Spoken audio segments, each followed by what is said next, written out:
後咁做啲2、3個月嘅咋，我哋秋冬季先做啊。香港嗰度做嗰啲係普通話，我哋啲係做高檔話。我哋前段時間咧播咗一條關於廣西羅秀米粉嘅片嘅，咁播咗一晚都唔夠咧，就即刻落咗架，因為咧後台好多朋友仔揾我落單。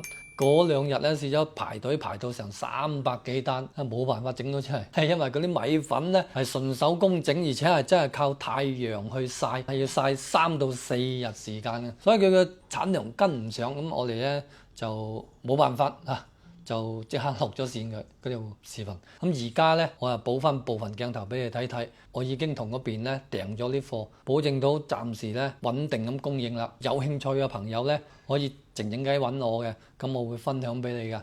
並且個米粉咧，我而家咧拍咗個視頻，咁啊你哋按照我個視頻嘅煮法，又快又好食。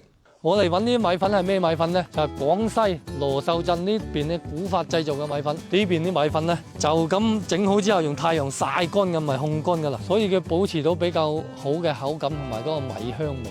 點解每年秋冬季先做佢呢？就係因為而家啲天氣好，夠乾爽咯。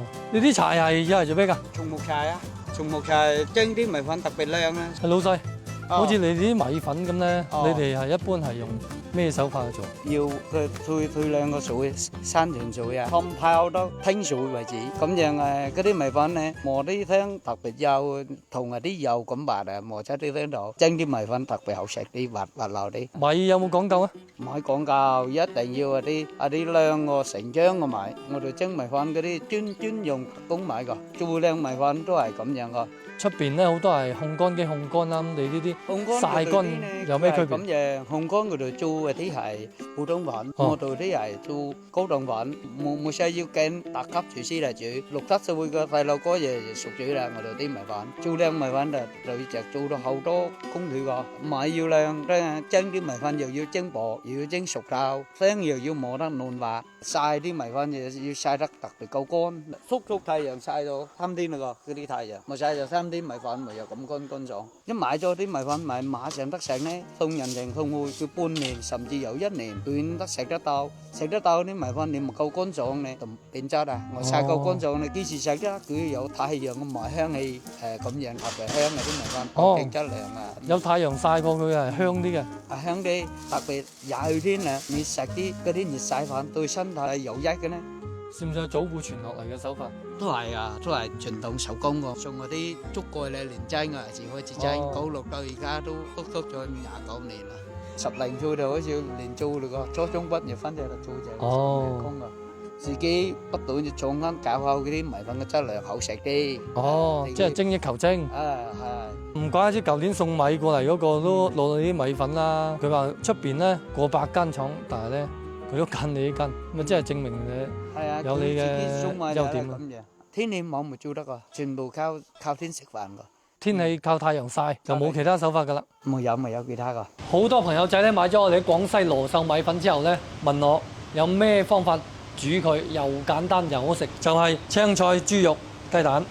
我煮米粉咧最好係用啲豬油啊或者雞油啊，冇話花生油啊。咁啊先落少少豬油落去隻鑊度，將啲雞蛋咧煎一煎佢。我哋啲雞蛋又做湯底啊，所以要追腍嘅。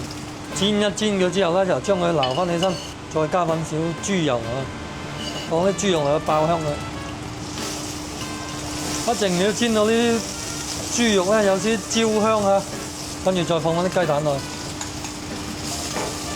放完啲雞蛋爆一爆佢咧，跟住落啲山泉水，然後冚翻個蓋，滾佢5分鐘。煮我哋啲羅秀米粉咧，一定要將個湯底整好先，跟住咧落啲鹽調味就得噶啦嚇。落咗鹽之後咧，先試下啱啱自己口味，然後將2條菜掉落去，跟住咧嗱一紮米粉睇住個量嚇，一個人食咧咁少就夠噶啦嚇。先沖一沖水佢，即刻攞去煮。你記得煮湯粉咧，唔好提前浸水嚇。如果你一提前浸水一煮咧，散斷噶嚇嗱，一沖水就即刻掉落去。嗱，跟住煮滾佢，等佢滾。唔使冚蓋都得㗎喎。唔使咁蓋啊，慢慢可以變軟啦，係咪？你自己把控個度。而家就食得㗎啦，千祈唔好煮得耐啊！一軟就得㗎啦。而家食啲粉咧又爽嘅，發起身好多㗎，你睇下幾多一大嘢啊！一個人嘅份量啱啱好呢度嚇，所以一紮咧真係夠8個人食㗎，10個8個人都夠啊！煮湯米粉嘅話呢，唔使浸㗎，先煮好個湯先，跟住落米粉之前呢，攞去沖一沖水佢，跟住放落去煮軟佢就可以食㗎，快捷方便又簡單。炒嘅記得要用冷水浸下，用凍水浸，你唔好落滾水啊，會斷，好易散嘅，一炒又唔得㗎。大概浸佢10分鐘左右，即係浸軟咗佢啦。咁啊，擎水，擎完水先攞去炒，落鹽同埋豬油炒，哇！